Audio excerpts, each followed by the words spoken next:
For one NFL player, we're warriors, we're gladiators.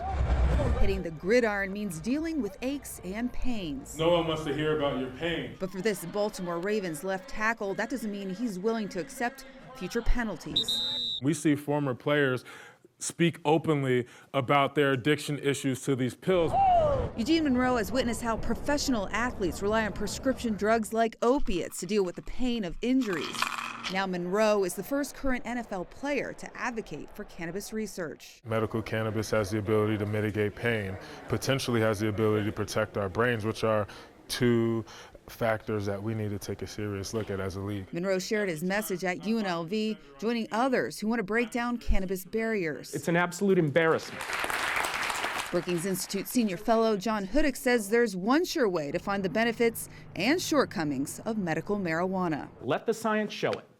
Throw open the doors and let's see it. One Nevada lawmaker agrees. Think open outside the box, look at the alternatives, and then look at what's holding us back.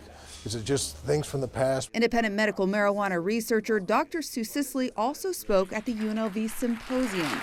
Like NFL player Monroe, Dr. Sisley has a strategy to help folks find options. Her plan is to help collect medical data research on how marijuana might help veterans diagnosed with PTSD. I certainly think we need to be asking those questions through the process of rigorous controlled trials, and we haven't been allowed to do that. While Sisley says the government has restricted advocacy research, the NFL also has strict policies on cannabis use. You see players suspended for an entire year for consuming cannabis when essentially they're healing themselves using this regardless of their use. And as NFL players and veterans share similar roadblocks when it comes to treatment options, they are advocating for change. We need to take a look at how we can mitigate that problem, heal people who have had those injuries, and protect people from having those same symptoms that are very detrimental to people's lives. Veteran Skip Deering, who came from Pahrump to listen in, is successfully weaning himself off pills